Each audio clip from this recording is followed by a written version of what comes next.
Assalomu alaykum, hurmatli kuzatuvchilar. Milliy sertifikat darajasidagi tenglamani yechimini ko'rib chiqamiz. Mana bu ko'rinishda tenglama berilgan va tenglamani yeching deb aytilgan. Bunda ko'pchilikda uchraydigan xato ikkalasini ham kvadratga oshirib yuborish natijasida mana bu x ning darajasi 4-darajaga chiqib ketadi. Bunda biz birinchi hadga tegmaymiz. X kvadrat 2x ning kvadrati minus ikkinchi ifodamizni kvadratga ko'taramiz, ya'ni x ning kvadrati 2x qo'shilgan 1 teng 55 ga. Mana bu o'rinda ikkala hadda o'xshash ifodalar kelib chiqadi, ya'ni x kvadrat plus 2x. Buni biz t deb oladigan bo'lsak, ya'ni birinchi hadimiz t ning kvadrati, ikkinchida x kvadrat 2x ning o'rniga t va qavsni ochgan vaqtda mana bu 1 ni ishorasi minus 1 ga o'zgaradi. Teng 55 ga. Bunda 55 ni chap tomonga o'tkazaman. T ning kvadrati minus t.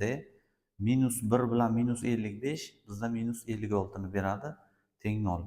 Viet teoremasiga qo'yib buni ishlaydigan bo'lsak, yechimlari minus 7, ikkinchi ildizi esa 8 ga teng chiqadi. Bu zagavoli x ning yechimi emas.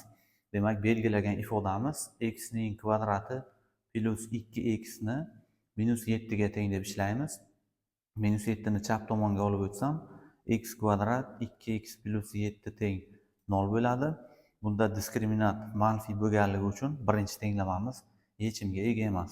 Ana endi ikkinchi, mana bu 8 ga teng yechimni x kvadrat plus 2x ni 8 ga teng deb ishlaydigan bo'lsak, 8 chap tomonga o'tadi.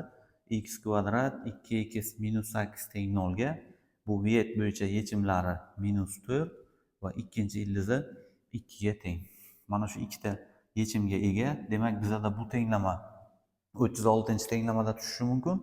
Yechimlari sonini so'raydigan bo'lsa 2 ta, yig'indisini so'raydigan bo'lsa minus 2 va hokazo ko'paytmasini ham so'rashi mumkin. Shunga o'xshash tenglamalarni demak sahifamda berib borishga harakat qilaman. Obuna bo'lishni unutmang.